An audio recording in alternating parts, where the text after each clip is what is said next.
কথায় আছে প্রত্যেক পুত্র তার পিতার প্রতিচ্ছবি হয়, আর সমস্ত প্রতিচ্ছবি চায় যেন সে তার অস্তিত্ব প্রাপ্ত করতে পারে। পুত্র চায় সে যেন তার পিতার মতো হয় বা কখনো কখনো তার থেকেও শ্রেষ্ঠ হয়। সেটা কোনো অনুচিত ব্যাপার নয়। অনুচিত তখন হয় যখন পুত্র নিজের পিতার মতো হবার স্বপ্ন পূরণ করতে গিয়ে বা তার থেকেও শ্রেষ্ঠ হওয়ার স্বপ্ন পূরণে অনুচিত পথের আশ্রয় নেয়। কারণ তারপরে সে তার পিতার গুণগুলি আত্মসাৎ করতে চায় না। সে শুধুই এটা চায় যে সংসারের চোখে যেন আমি শ্রেষ্ঠ প্রমাণিত হই। এটা অনুচিত। সংসারে এমন অনেক মানুষ আছেন যারা এই কারণে শ্রেষ্ঠ হবার চেষ্টা করেন যাতে তার পরিবারের তার পিতার সম্মান বৃদ্ধি পায়। এমনও মানুষ থাকেন, আর এটাই হলো পার্থক্য উদ্দেশ্যের। মনে রাখবেন, যদি আপনার উদ্দেশ্য শুভ হয় তাহলে পথও শুভ হবে, যদি আপনার উদ্দেশ্য অশুভ হয় তাহলে পথও অশুভ হবে। তাহলে নিজের পিতার মতো হবার চেষ্টা অবশ্যই করুন, তার থেকেও শ্রেষ্ঠ হওয়ার চেষ্টা অবশ্যই করুন, কিন্তু মনে রাখবেন আপনার সংকল্প আর আপনার উদ্দেশ্য এই দুই শুভ হওয়া উচিত। তাহলে আসুন আর আমার সাথে ভালোবেসে বলুন, রাধা রাধা। শক্তি শক্তি অর্জন করা এতটা কঠিন নয় যতটা শক্তি লাভ করার পরে সেই শক্তি সামলানো কঠিন হয়। কারণ যেই মানুষ শক্তি লাভ করে তার মনে গর্ববোধ জন্মায়, জন্মায় অহংকার, জন্মায় জেদ। তাই শক্তি প্রাপ্ত করার সাথে বিনম্র থাকাও অত্যন্ত আবশ্যক। আর এটা আমাদের শেখা উচিত বৃক্ষের থেকে। বৃক্ষ যা আমাদের ফল দেয়, বৃক্ষ যা যত ফল দেয় ততটাই ঝুঁকে যায়।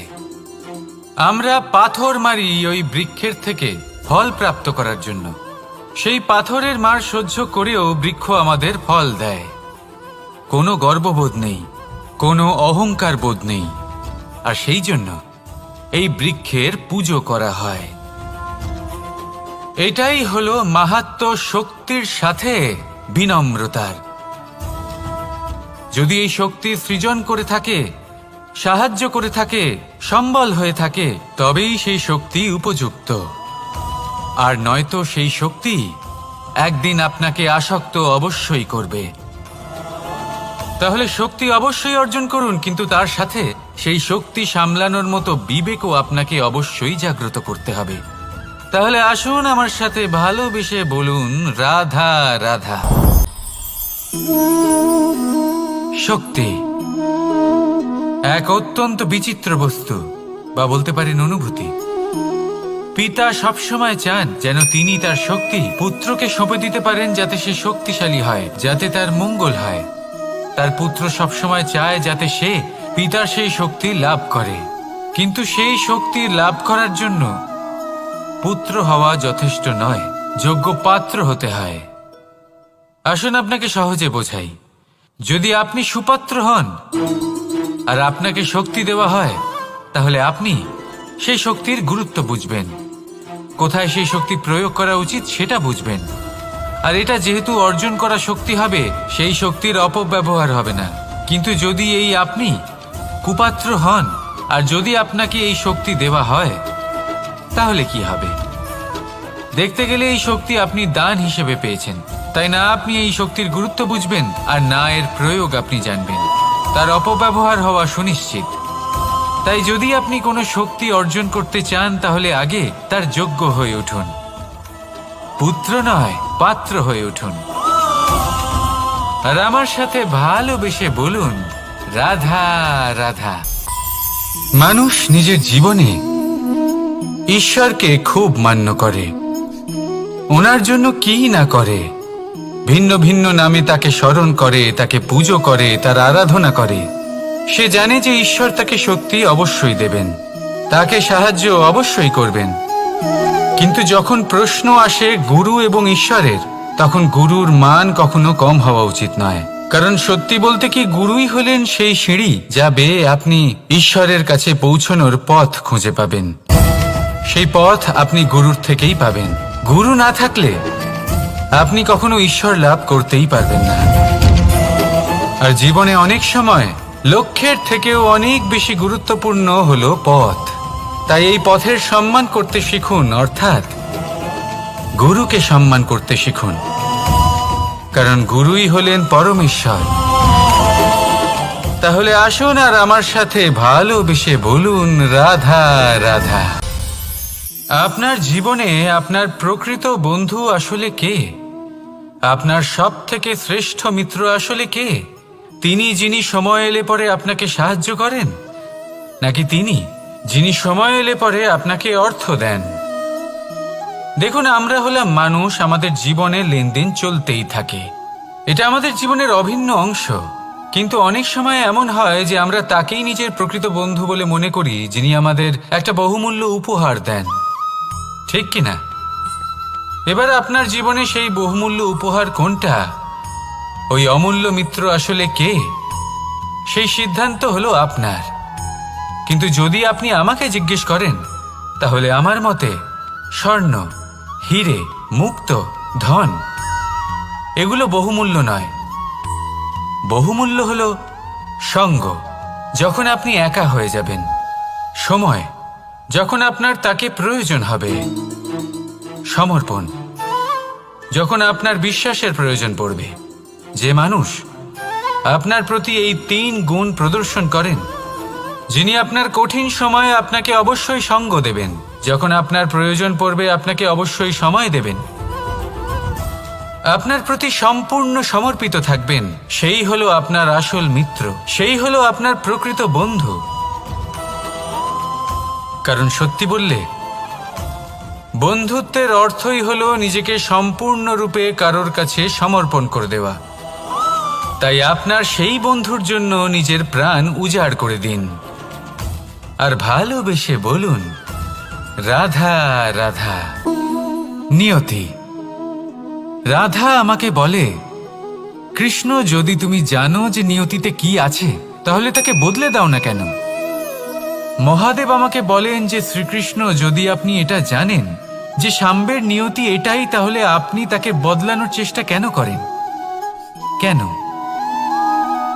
কারণ আমি একজন পিতা, আর পিতার কর্তব্য এটাই, তিনি যেন সম্ভাব্য সব চেষ্টা করেন নিজের সন্তানের মঙ্গলের জন্য। নিয়তি আমি জানি, কিন্তু এটাও আমি জানি যে কর্মের থেকে বড় আর কোনো নিয়তি হতে পারে না। অভিজ্ঞতাও রয়েছে যে কর্মের হাতে নিয়তির এই চক্র বদলে যেতে পারে। তাই জীবনে যদি আপনার কখনো এমন মনে হয় যে এটা তো অসম্ভব, তখনও চেষ্টা করা কখনোই ছাড়বেন না। কে বলতে পারে আপনারই কর্মের কোনো এক বীজ হয়তো নিয়তির চাকায় আটকে গেল, আর নিয়তিকে নিজের পথ পাল্টাতে হলো, ঠিক কিনা? সেই জন্য নিয়তিকে ভাগ্য মেনে নিয়ে চুপ করে বসে থাকবেন না।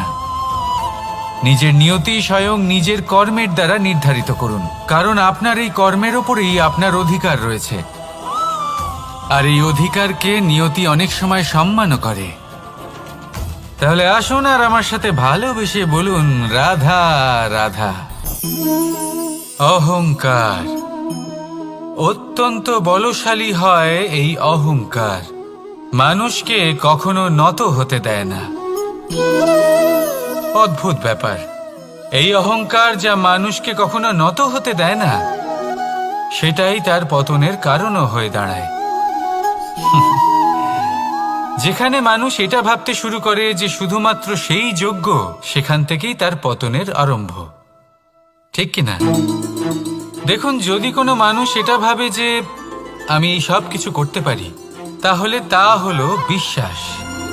কিন্তু যদি সে এটা ভাবতে থাকে যে শুধুমাত্র আমি এই কাজ করতে পারি, তাহলে তা হলো সেই ব্যক্তির অহংকার, আর এটা আপনাকে বিনাশের দিকে অবশ্যই নিয়ে যাবে। মনে রাখবেন, যখন আমি আর শুধুমাত্র এই দুই এক হয়ে যায়, সেখান থেকে আপনার পতনের সূত্রপাত হবেই। তাই আপনি কখনোই এই অহংকারের চক্রব্যূহে ফেঁসে যাবেন না। বিশ্বাস রাখুন নিজের ওপর এবং অন্যের ওপরও, আর মনে রাখবেন, বিশ্বাসের মধ্যে বিশ্বের প্রত্যেকটা বস্তু বসবাস করে। তাই এই অহংকারকে ত্যাগ করে ফেলুন, আর আত্মবিশ্বাসের ওপর মনোসংযোগ করুন আর আমার সাথে ভালোবেসে বলুন, রাধা রাধা। মানুষ জীবনে তিনটে কাজ অবশ্যই করে থাকে। কিছু দান করে, কিছু গ্রহণ করে, আর কিছু ত্যাগ করে দেয়। এটাও ভাবতে থাকে যে এটা করলে কিভাবে করবে। দেবার জন্য পর্যাপ্ত ধন নেই, নেবার জন্য সংসারে অত স্নেহ নেই, আর ত্যাগ করার জন্য জীবনে এত সুখই নেই, তাহলে কিভাবে করবে? আসলে আমরা বস্তুগত চাহিদা অর্জনে এত ব্যস্ত হয়ে পড়ি যে আমরা বুঝতেই পারি না যে কি নেবার আছে, কি দেবার আছে, আর কি ত্যাগ করার আছে। তাহলে আজ আমি আপনাকে বলেই দিই, মনে রাখবেন এই তিনটে গুরুত্বপূর্ণ গুণ, তিনটে গুরুত্বপূর্ণ কথা। দেবার জন্য আছে দান, নেবার মতো আছে জ্ঞান, আর ত্যাগ করার মতো আছে অহংকার। যখন আপনি দান করতে শিখে যাবেন, জ্ঞান অর্জন করার শক্তি আপনা থেকেই আপনার মধ্যে চলে আসবে। আর যখন এই জ্ঞান আপনার মধ্যে প্রবেশ করবে, অহংকার আপনা থেকেই আপনার থেকে দূরে চলে যাবে। যে ব্যক্তি এই তিনের মধ্যে ভারসাম্য বজায় রাখতে পারে, তার বর্তমান, ভূত, ভবিষ্যৎ, লোক, পরলোক সব কিছু শুধরে যায়। যেই দিন আপনি দান করতে শিখে যাবেন, জ্ঞান আহরণ করতে শিখে যাবেন, অভিমান ত্যাগ করতে শিখে যাবেন, আপনার সর্বশক্তিশালী, সর্বশক্তিমান পরমেশ্বরেরও প্রয়োজন পড়বে না। কারণ তখন ঈশ্বর আপনার মধ্যেই বাস করবেন। তাহলে আসুন আর আমার সাথে ভালোবেসে বলুন, রাধা রাধা। জীবনে অনেক সময় সমস্যা আমাদের চারদিক থেকে ঘিরে ফেলে। এই সমস্যা নানান ধরনের হতে পারে। আর্থিক সমস্যা হতে পারে, পারিবারিক সমস্যা হতে পারে, কোনো সম্পর্ক নিয়ে সমস্যা হতে পারে, কখনো কোনো দৈনিক সমস্যা হতে পারে, কখনো কোনো দ্বন্দ্ব হতে পারে, অনেক সমস্যা হতে পারে। কিন্তু যখনই কোনো সমস্যা আসে, আমাদের মনে তার জন্য একটা উত্তর অবশ্যই থেকে থাকে, যা আমাদের অন্তরে রয়েছে। একে আমরা বলি আত্মা। আত্মা হলো পরমাত্মারই রূপ, আর পরমাত্মা তা কখনোই কিছু অনুচিত চাইবে না, তাই তো? এই আত্মা খুব ভালো করে জানে যে কোনটা উচিত আর কোনটা অনুচিত। যদি আসল বিষয়ের কথা বলি, তাহলে আপনাকে নিজের মনকে বুঝতে হবে। কারণ আত্মা তো পরমাত্মা থেকেই আসে। কিন্তু এই মন মানুষ জন্ম থেকেই প্রাপ্ত করে, যার বিকাশ হয় এই সংসারকে দেখে। যেদিন আপনার এই মন আর আপনার এই আত্মা, এই দুই এক হয়ে যাবে, আত্মসাৎ হয়ে যাবে, সেদিন আপনার জীবনে না কোনো সমস্যা থাকবে, না কোনো ঝঞ্ঝাট থাকবে, না কোনো সংকট থাকবে। কারণ আপনার কাছে সেই সমস্ত সমস্যার, সমস্ত বিপদের সমাধান থাকবে, আর তাও আপনারই অন্তরে। তাহলে আসুন আর আমার সাথে ভালোবেসে বলুন, রাধা রাধা। ভক্তি আর শক্তি, এই দুইয়ের মধ্যে সম্পর্ক অত্যন্ত সরল। মানুষ ভক্তি করেন যাতে তিনি শক্তি লাভ করতে পারেন, আর শক্তি লাভ করার পরে ভক্তিভাব ভুলে যান, আর শক্তির প্রতি আসক্তিতে মত্ত হয়ে যান, আর সেখান থেকেই তার বিনাশ শুরু হয়। কেন? কারণ ভক্তির দ্বারা প্রাপ্ত শক্তি অন্য কারোর হিতের জন্য ব্যবহার করতে হয়, অন্য কারোর মঙ্গল করার জন্য ব্যবহার করতে হয়, কারোর বিনাশের জন্য নয়। এবার যদি আমি আপনাদের একটা উদাহরণ দিয়ে বোঝাই, তাহলে কোদাল দিয়ে আমরা মাটি কোপাতে পারি, একটা গর্ত খুঁড়তে পারি, যাতে একটা নতুন বৃক্ষ জন্ম নিতে পারে। একটা বৃক্ষ যা অন্য জীবকে ফল প্রদান করবে, যাত্রীদের ছায়া প্রদান করবে। কিন্তু এই কোদালের ব্যবহার যদি আমরা অন্য কারোর ক্ষতি করার জন্য করি, তাহলে ক্ষতি শুধুমাত্র আমাদেরই হবে। তাই জীবনে যদি আপনি কোনো শক্তি লাভ করেন, হয়তো ভক্তির দ্বারা বা অন্য যেখান থেকেই হোক, তার সদ্ব্যবহার করতে শিখুন, নয়তো এই প্রাপ্ত শক্তি আপনার পতনের কারণ হয়ে দাঁড়াবে। তাহলে আসুন আমার সাথে ভালোবেসে বলুন, রাধা রাধা। বরদান অত্যন্ত বিচিত্র এক বিষয়, কিন্তু দেখতে গেলে এই বরদান কি না করতে পারে। এক দরিদ্রকে রাজা বানিয়ে দিতে পারে, একজন দুর্বলকে এই সংসারের সব থেকে শক্তিশালী ব্যক্তি বানিয়ে দিতে পারে। কিন্তু আমরা ভুলে যাই এক অত্যন্ত গুরুত্বপূর্ণ কথা। বরদান এই শব্দের শেষে দান লুকিয়ে রয়েছে। এই দান কথাটা অত্যন্ত গুরুত্বপূর্ণ।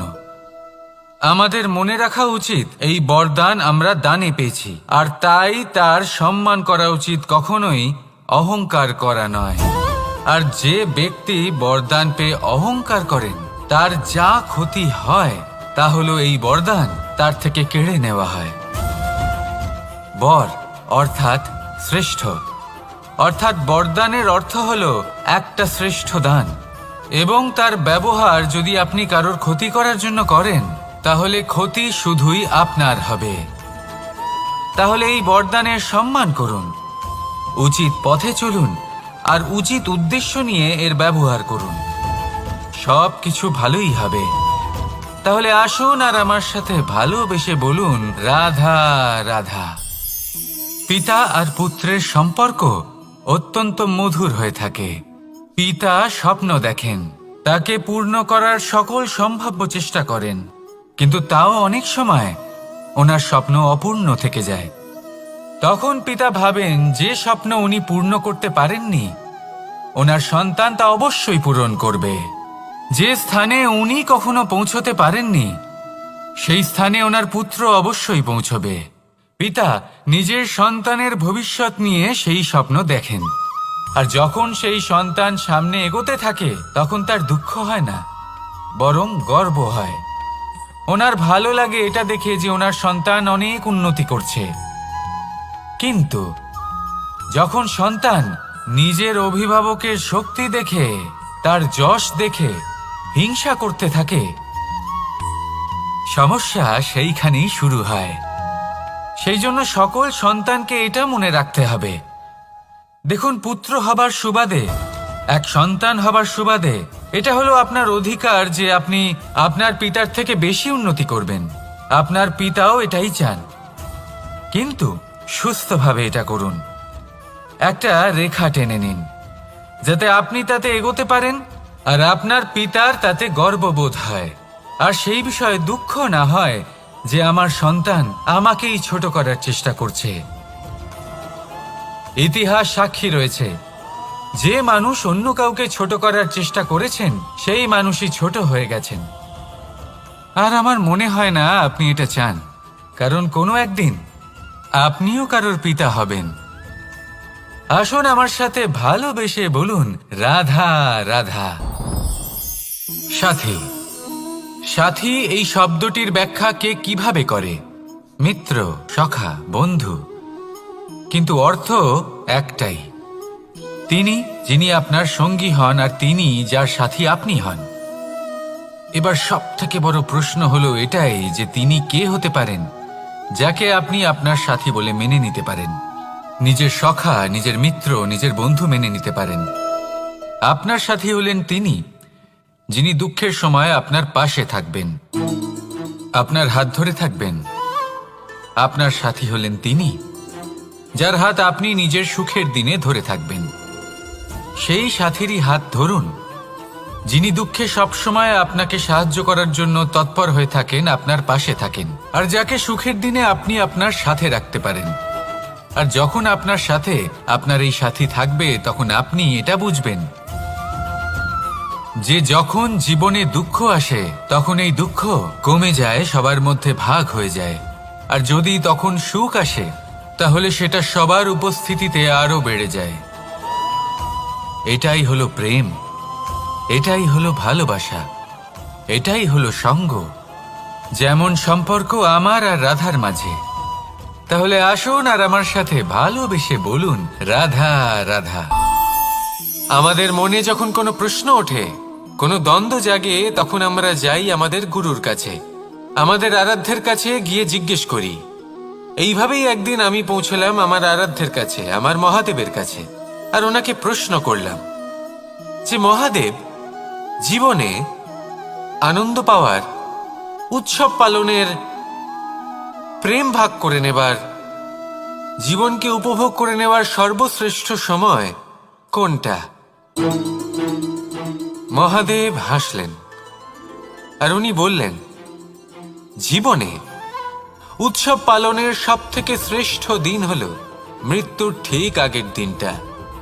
প্রেম ভাগ করে নেওয়ার সবথেকে শ্রেষ্ঠ মুহূর্ত হল মৃত্যুর ঠিক আগের মুহূর্ত। জীবনকে উপভোগ করে নেওয়ার সর্বশ্রেষ্ঠ প্রহর হল মৃত্যুর এক প্রহর পূর্বে। তখন আমি চমকে গেলাম। আমি বললাম, কিন্তু মহাদেব, মৃত্যু তো অনিশ্চিত, আমরা জানিও না কবে আমাদের মৃত্যু হবে। মহাদেব আবার হাসলেন। উনি বললেন যে যদি আমরা এভাবে জীবন কাটাই যে আমরা জীবনের প্রত্যেক দিন, প্রত্যেক মুহূর্ত, প্রত্যেক প্রহর শেষ বলে মনে করি, তাহলে আমাদের সমস্ত জীবন আনন্দের সাথেই অতিবাহিত হবে। কি বলেন? তাহলে আপনিও এই কথা মনে রাখুন আর আমার সাথে ভালোবেসে বলুন, রাধা রাধা। জীবনে অগ্রসর হওয়ার জন্য আমাদের কাকে প্রয়োজন হয়? মাতা পিতা, বন্ধু, প্রেম, সাহায্য, অর্থ, পরিশ্রম, আশা। ভিন্ন ভিন্ন মানুষ ভিন্ন ভিন্ন বিকল্প চয়ন করে। যদি আমি আপনাকে বলি, তাহলে জয় আর পরাজয়ের মন্ত্র দুটো শব্দের উপর নির্ভর করে, মেনে নেওয়া আর দৃঢ় হওয়া। যদি মেনে নেন তাহলে হেরে যাবেন, যদি দৃঢ় হন তাহলে নিশ্চিত রূপে জয়ী হবেন। যদি কখনো আপনি ক্লান্ত হয়ে ওঠেন, আপনি দুঃখী হন, পুরোপুরি ভেঙে পড়েছেন, তখন মেনে নেবেন না যে আপনি ভেঙে পড়েছেন, নয়তো হেরে যাবেন। তখন উল্টে স্থির করবেন যে যাই হয়ে যাক না কেন, আমি জয়ী হবই।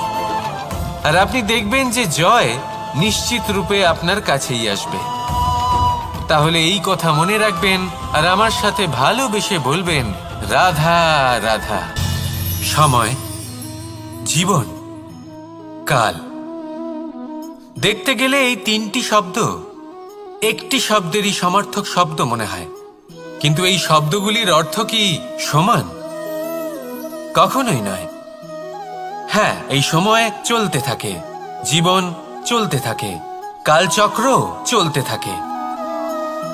এই সময় কেটে যায়, কিন্তু এই জীবন, একে যাপন করতে হয়। কি বলেন? এই জীবনে কিছু করুন বা কিছু না করুন, জীবন এমনি কেটে যাবে, আপনি জানতেও পারবেন না। কিন্তু সেটা আমাদের উদ্দেশ্য নয়, একে যাপন করতে হবে। এই জীবনে প্রেরণা পেতে শিখুন, প্রেরণা দিতে শিখুন, আহ্বান গ্রহণ করতে শিখুন, আহ্বান জানাতে শিখুন, মহান কাজ করতে শিখুন, ধন্যাত্মক বোধ জাগিয়ে তুলুন। জীবন অতিবাহিত করার অর্থ কি তা আপনি শিখে যাবেন। কারণ সময় কেটে যায়, সমস্ত যুগ কেটে যায়, কিন্তু জীবনের রীতি জীবন কাটিয়ে দেওয়া নয়, জীবন যাপন করা। এই জীবন সম্পূর্ণরূপে অনুভব করতে হবে, নতুন পথ বানাতে হবে। এবারে যদি এই জীবন বাঁচার সময় একবার ভেবে দেখুন, যদি মনে প্রেম থাকে, সদ্ভাবনা থাকে, তাহলে কি হবে? এই জীবনকে বাঁচার অনুভূতিটাই অন্যরকম হয়ে যাবে, একটা আনন্দময় অনুভূতি লাভ করবেন। তাহলে এটাই করুন আর আমার সাথে ভালোবেসে বলুন, রাধা রাধা। আপনি কি কখনো কোনো জলের ধারা দেখেছেন? তার সামনে যতই মাটি থাকুক না কেন, যতই কাদা থাকুক না কেন, যখন এই জলের ধারা বইতে আরম্ভ করে দেয়, তখন এই কাদাকে নিজেই ধুয়ে নিয়ে যায়। ওই কাদাকে ধুয়ে দেয় এবং নিজের পথ নিজেই তৈরি করে নেয়। তাহলে আপনিও এরকম জলের মতো হয়ে উঠুন। যদি হয়ে উঠতে পারেন, তাহলে নিজের মনের, নিজের ভাবনার, নিজের জীবনের যত অনাবশ্যক তত্ত্ব আছে, অনুপযোগী অংশ রয়েছে, অর্থাৎ অপরিষ্কার অংশ রয়েছে, তা নিজে থেকেই নির্মল হয়ে উঠবে। আর যেরকম জলের ধারা কখনো থেমে থাকে না, সব সময় বয়ে চলে, সেইভাবে আপনিও কখনোই থামবেন না। সবসময় বয়ে চলুন, এগোতে থাকুন।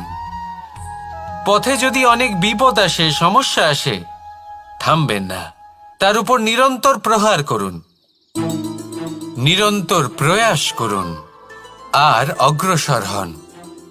আপনি ভেবে দেখুন, এই জলের ধারা কখনো থেমে থাকে না, সবসময় বয়ে চলে। বিপদের সম্মুখীন হয়ে তাকে সাথে বয়ে নিয়ে চলে।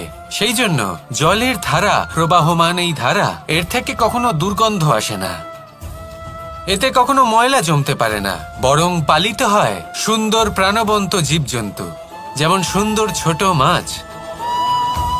তাই আপনিও এটাই করুন, কখনো থামবেন না, শুধু চলতে থাকুন, জলের ধারার মতো বইতে থাকুন।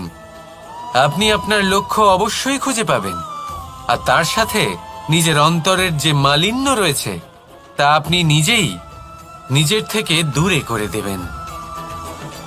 তাহলে আসুন আর আমার সাথে ভালোবেসে বলুন, রাধা রাধা। এবার অনেক সময় মানুষের মনে এরকম প্রশ্ন আসে যে এই সংসারে সবথেকে বড় বিপদ কি? কেউ বলে ধর্ম সংকট, আবার কেউ বলে প্রাণের ওপর আসা সংকট।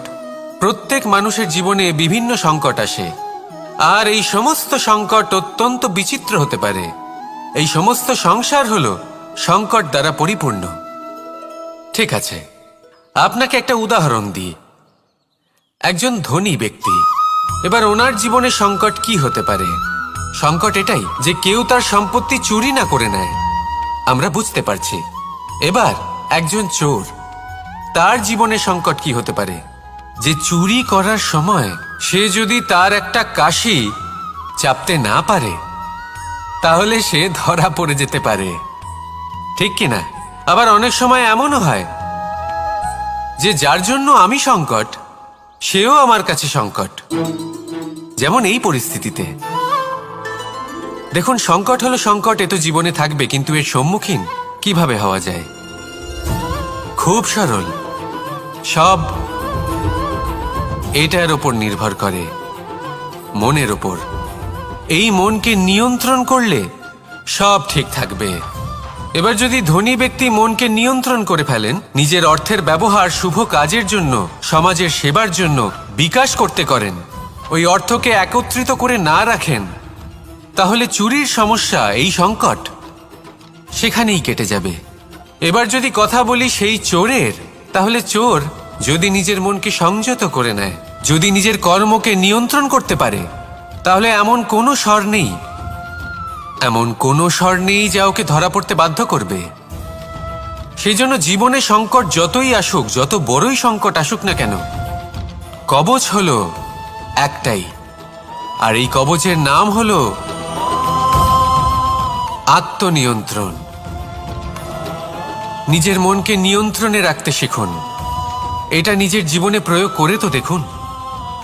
যদি আপনি করতে পারেন, তবে আপনি দেখবেন যে সংকট তো জীবনে আসা যাওয়া করে, কিন্তু সেই সংকটগুলির সম্মুখীন আপনি এইভাবে করতে পারবেন। তাহলে সেটাই করুন, আর আমার সাথে ভালোবেসে বলুন, রাধা রাধা। এই দড়িটা দেখুন, ছোট ছোট রেশম দ্বারা তৈরি, এটা সরু সুতো দ্বারা তৈরি হয়েছে এটা, আর এ অত্যন্ত কোমলও বটে। আর আপনি চাইলে এটা সোজাও করে দিতে পারেন, আর চাইলে এটা বেঁকিয়েও দিতে পারেন, আর যদি চান তাহলে এটা গোল গোল করে বেঁধে কোথাও রেখেও দিতে পারেন। এবার এই কোমল দড়ি যদি কোনো নিষ্ঠুর কঠিন পাথরে বারংবার জড়িয়ে দেওয়া হয়, তাহলেও তাকেও কাটতে পারে, নিজের ছাপ ছেড়ে যেতে পারে, সেটার আকারও বদলে ফেলতে পারে। এবার এর কারণ কি? এর কারণ হলো অভ্যাস আর নিরন্তর প্রচেষ্টা। যদি আপনিও চেষ্টা করেন আর নিরন্তর কর্ম করে যান, তাহলে আপনার প্রারব্ধ পাথরের মতো কঠিনই হোক না কেন, তাতে ভাঙন ধরিয়েও আপনি নিজের লক্ষ্যে অবশ্যই পৌঁছতে পারবেন। একটা গুরুত্বপূর্ণ কথা মনে রাখবেন, সুকর্মের অভ্যাস আর নিরন্তর প্রয়াস, এই হলো সাফল্যের মন্ত্র। তাহলে জীবনে এই মন্ত্র আনুন আর আমার সাথে ভালোবেসে বলুন, রাধা রাধা। বসন্ত ঋতু, এই সময় মন আনন্দে ভরে থাকে। এমন মনে হয় যেন আমরা আকাশে বিচরণ করতে চলে যাই, কিন্তু সেটা তো সম্ভব নয়। সেই জন্য হয়তো আমরা ঘুড়ি ওড়াই, এই ঘুড়িকে নিজেদের প্রতিরূপ মনে করে। এবার অনেক মানুষ আছেন যারা ঘুড়ি ওড়ান, কিন্তু এই কর্মের সারমর্ম কি সেটা কজন বুঝতে পারেন? আপনি এটা মনে করুন যে আপনি হলেন সেই ঘুড়ি, আর এই সুতো যিনি ধরে রয়েছেন তিনি হলেন পরমাত্মা। আর এই সুতো যেখান থেকে শুরু হয় সেই লাটাই হলো আমাদের কর্মচক্র। এবার আপনি নিজেই অনুমান করুন যে এই উড়ান কার ওপর নির্ভরশীল, পরমাত্মার ওপর আর আপনার কর্মের ওপর। যদি পরমাত্মা আপনার হাত ধরে থাকেন, আপনার সাথে থাকেন, যদি আপনি শুভ কর্ম করতে থাকেন, আপনি এই আকাশে উড়তে থাকবেন। কিন্তু কোথাও কোথাও যদি পরমাত্মার সাথে এই বন্ধন ছিন্ন হয়, আপনার কর্মচক্র খারাপ হয়ে যায় বা থেমে যায়, তাহলে আপনার এই ঘুড়ি কেটে যাবে আর দূরে কোনো গাছের ডালে গিয়ে আটকে যাবে। তাই শুধুমাত্র ঘুড়ি ওড়াবেন না, তার থেকে শিখুন, পরমাত্মার সাহচর্যে থাকুন, সবসময় শুভ কর্ম করতে থাকুন আর সবসময় এই আকাশে উড়তে থাকুন। আসুন আর আমার সাথে ভালোবেসে বলুন, রাধা। এই ব্রহ্মাণ্ড কত বৃহৎ, তাই না? যার সম্মুখে এই পৃথিবীকেও একটা বিন্দুর মতো মনে হয়। আর এই পৃথিবীতে আমরা কে হই, আমাদের আকার কিরকম, আমাদের অস্তিত্বই বা কি? যখন আমরা এভাবে ভাবি তখন মনে হয় আমরা কিছুই নই। তা আমরা যখন কিছুই নই, তাহলে আমরা এত চিন্তা করি কেন? কি ভেবে ভয় পাই? কাকেই বা এত ভয় পাই? কে আমাদের মারতে পারে আর কেই বা আমাদের জন্ম দেবে? আত্মার আসলে না কখনো জন্ম হয় আর না কখনো মৃত্যু। আত্মা শুধুই শরীর বদল করে। আপনি, আমি, আমরা সকলে এই শরীর নয়, আমরা হলাম আত্মা, যা হলো পরম আত্মার পরম অঙ্গ। সেই জন্য মনে রাখবেন, বাইরের কোথাও দেখবেন না, নিজের অন্তরের গভীরে গিয়ে দেখুন, আত্মাকে উপলব্ধি করতে শিখুন। ক্লেশ, ভয়, চিন্তা, এই সব কিছুর থেকে নিজেকে দূরে রাখুন, তাহলেই উপলব্ধি করতে পারবেন পরমাত্মাকে। তাহলে আসুন আমার সাথে ভালোবেসে বলুন, রাধা রাধা। পরিবর্তন এই সংসারের শাশ্বত নিয়ম। কোন রাজা নেই যিনি চিরকাল রাজা থাকেন, কোন ধনী ব্যক্তি নেই যিনি চিরকাল ধনী থাকবেন। এই সংসারে সূর্যের স্থান নেওয়ার জন্য চন্দ্রিমার আগমন ঘটে। কোন স্থান যাকে পতিত বলা হয়েছিল সেখানে মহল তৈরি হয়েছে। কোন স্থান যাকে আজ মলিন বলা হয়েছে কাল সেখানে মন্দিরও স্থাপন হতে পারে। কোন ঋতু চিরকালের জন্য থাকে না, কখনো সময় চিরকাল একরকম থাকে না। আজ যে আপনার কাছে রয়েছে কাল অন্য কারোর ছিল, আজ যে আপনার কাছে রয়েছে কাল তা অন্য কারোর কাছে চলে যাবে। আপনার সাথে কিছু থাকলে তা হলো আপনার কর্ম, কিন্তু সেই কর্মের পরিণামও আপনার নয়। আপনি শুধু কর্ম করুন, বাকি সবকিছুই পরিবর্তনশীল। কিন্তু সেই পরিবর্তনকে দেখে ভয় পাওয়ার প্রয়োজন নেই, তাকে স্বাগত জানান। যদি আপনি হাসি মুখে সেই পরিবর্তনকে স্বাগত জানান, তাহলে এই পরিবর্তনও হাসি মুখে আপনার সাথে থাকবে। আসুন আমার সাথে ভালোবেসে বলুন, রাধা রাধা। এই সংসারে সুখ আর সন্তোষ লাভ করার পথ কি? ত্যাগ করা নাকি মেনে নেওয়া? এটা হলো একটা ধাঁধার সমান, আর যে বুঝতে পারে তার কাছে এক মিত্রের সমান। দেখুন, আপনি যা বদলাতে পারেন তা আপনি বদলে ফেলুন, যা আপনি বদলাতে পারবেন না তা আপনি স্বীকার করে নিন, আর যা মেনে নিতে পারবেন না তাকে নিজের থেকে আলাদা করে দিন। ধরুন, আপনার কোনো অভ্যেস আছে যা আপনি বদলাতে চান, বদলে ফেলুন। যদি কোনো সমস্যা থাকে যা বদলানো আপনার হাতে নেই, তা স্বীকার করে নিয়ে তার সাথে পথ চলা শুরু করে দিন। যদি কোনো আবেগ থাকে, পরিস্থিতি থাকে বা কোনো বস্তু থাকে যা আপনি মানতেই পারছেন না, কোনোদিনও মানতে পারবেন না, তাকে নিজের থেকে আলাদা করে দিন। একেও সন্ন্যাস বলা হয়। জীবনে সুখ দুঃখ, ক্ষয় হোক বা লাভ, এই সবেতেই সমান রূপে যাপন করা, তাই হলো সন্ন্যাস। এতেই জীবনের আনন্দ রয়েছে। তাহলে এই আনন্দ উপভোগ করুন আর আমার সাথে ভালোবেসে বলুন, রাধা রাধা। আজ আমি আপনাকে একটা কাহিনী শোনাবো। একটা খাড়াই উঁচু পাহাড় ছিল, যা বেয়ে ওঠা প্রায় অসম্ভব কাজ ছিল। এবার একদিন কয়েকটা ব্যাঙ এলো আর তা বেয়ে উঠতে শুরু করলো।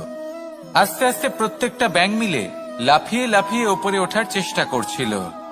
নিচে কিছু পশু দাঁড়িয়েছিল যারা বলছিল, এটা তো অসম্ভব ব্যাপার, এই ব্যাঙগুলো উঠতেই পারবে না, সকলে পড়ে যাবে। আর তারপর ধীরে ধীরে সমস্ত ব্যাঙ নিচে পড়তে থাকলো।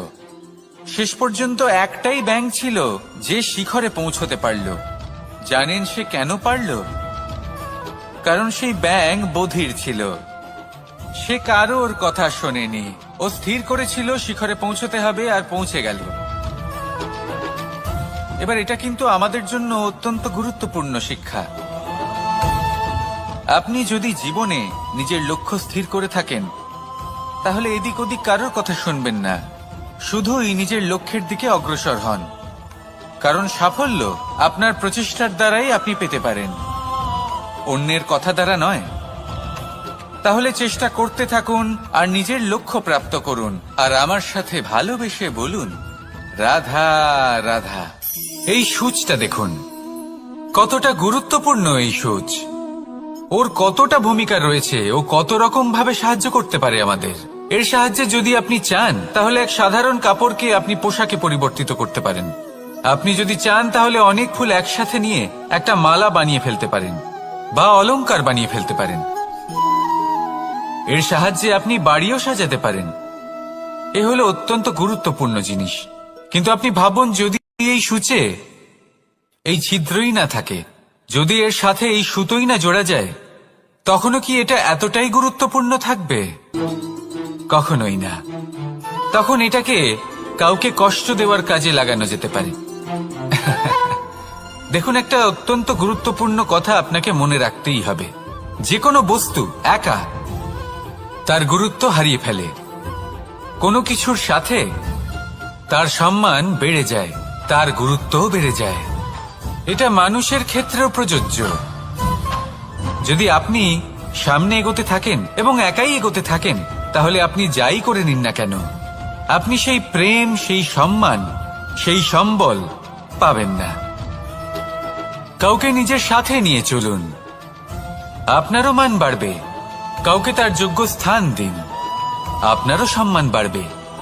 ঠিক সেইভাবেই যেইভাবে এই সুতোর দ্বারা সূচের সম্মান বাড়ে, আর যেমন প্রেম দ্বারা গুণের মান বেড়ে যায়। তাহলে আসুন আর আমার সাথে ভালোবেসে বলুন, রাধা। উপহার। উপহার কারোর জন্য বস্তু হতে পারে, তো কারোর জন্য অনুভূতি। কিন্তু এই উপহার সকলের ভালো লাগে। এবার যদি জিজ্ঞেস করা হয় যে উপহার কিরকম হওয়া উচিত, তাহলে কেউ বলবে যে উপহার এমন হওয়া উচিত যার সাথে আমরা সোনা রূপোর তুলনা করতে পারি।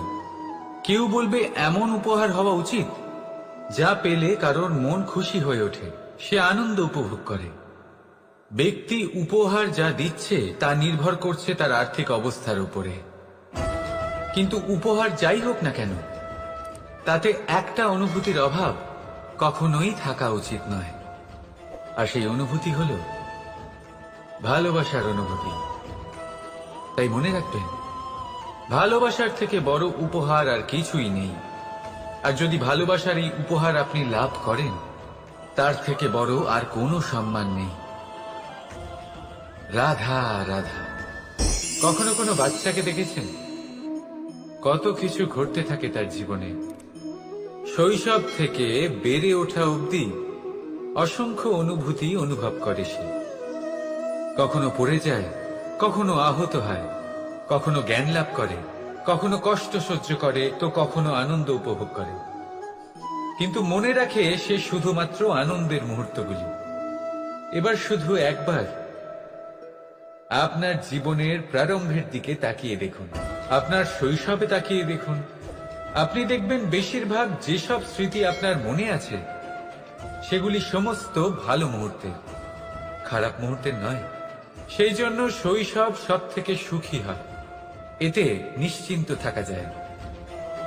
সেই জন্য আজ আপনি যতই বড় হয়ে উঠুন না কেন, খারাপ স্মৃতি, খারাপ ঘটনা সব ভুলে যাওয়ার চেষ্টা করুন।